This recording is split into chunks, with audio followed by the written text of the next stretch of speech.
Viviane, como é que você descobriu que você seria um locutor? Foi logo que comecei a aprender a ler, no primário.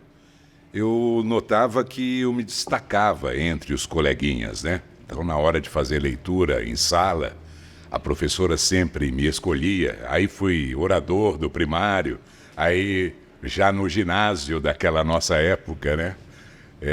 Na 8ª série de hoje, eu também fui escolhido para ser o orador daquela turma.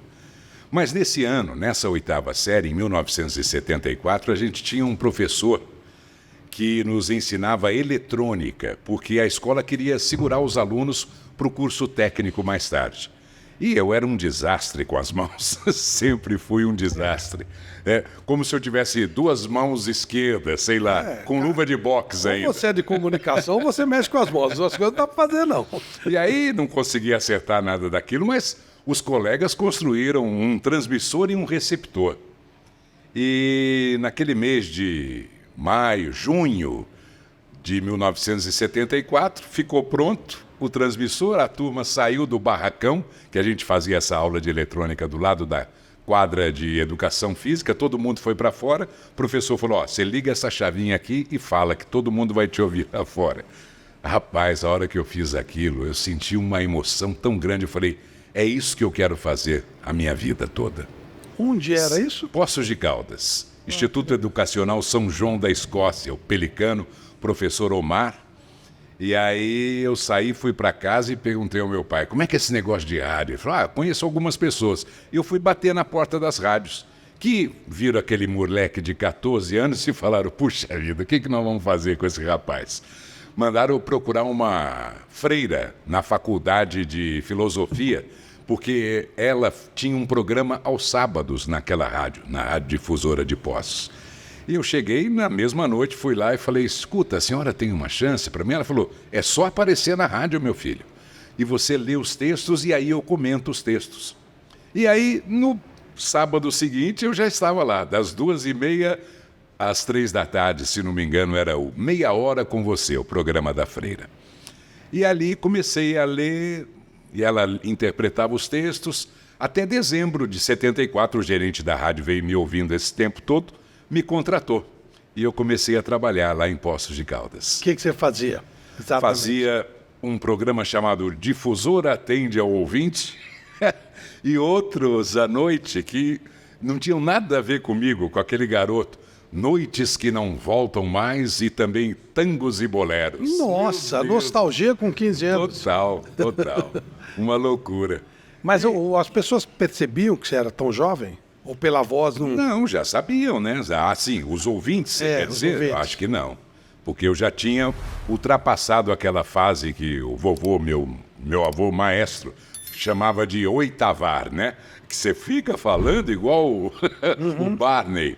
Então já tinha a voz já tinha madura, consistência, já né? estava consistente.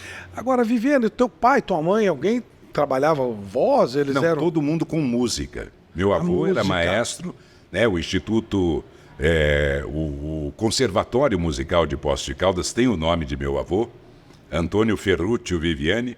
Eu sou Antônio Viviani, só minha mãe não quis colocar Ferruccio em mim, então não sou neto. E aí o papai também era músico, meus tios, todos tocavam instrumentos. Meu pai piston, meu tio Cacalo tocava saxofone e o tio João tocava teclados. Então, voz já era uma coisa que vocês estavam acostumados. Mas você tocou algum instrumento? Eu aprendi com o vovô, né? Tinha que ler o ABC musical e estudar aquele método que todos que são alunos de professores, digamos, rigorosos, como meu avô, tinha que estudar o método Bona e solfejar aquilo lá.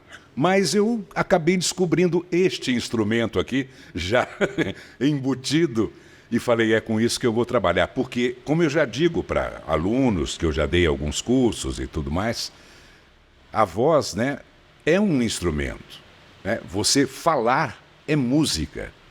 Eu cito sempre um vídeo que tem no YouTube do Hermeto Pascoal.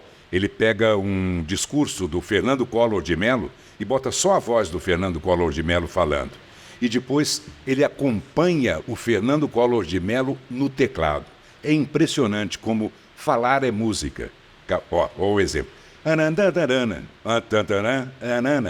É impressionante como falar é música. É impressionante. Coisa legal. Bom, aí você... Programa da Freira, você ganha 2 programas na rádio, mas você tem 15 anos. E aí? Aí, continuo estudando e mudo de rádio. Aí fui para uma outra rádio, a Rádio Cultura, que não tinha vaga para locutor. Aí eu fui para a mesa de som e fazia, de vez em quando, aqueles programas de fim de semana. E aí continuei na Rádio Cultura até ser... A Rádio Cultura, naquela época, já era do Chico de Assis, do Flávio Araújo e do Wagner Durante, que era um radialista de Poços de Caldas. Legal. Um dia o Flávio Araújo chegando em Poços de Caldas, eu tô ali, eu não conhecia, né? Tô no estúdio, ele entrou no estúdio e falou: rapaz, eu estava te ouvindo, vim com minha mulher pela estrada e ela elogiou muito o seu trabalho. Falei, puxa vida. E ele se apresentou, né? Falei, nossa, fiquei envaidecido. Mas ainda sendo dono da rádio. Exatamente, puxa vida. Que e legal. O Flávio Araújo, que era um enorme narrador. Depois comentarista, maravilhoso. Sensacional. E o Chico de Assis, um grande repórter. Maravilhoso também.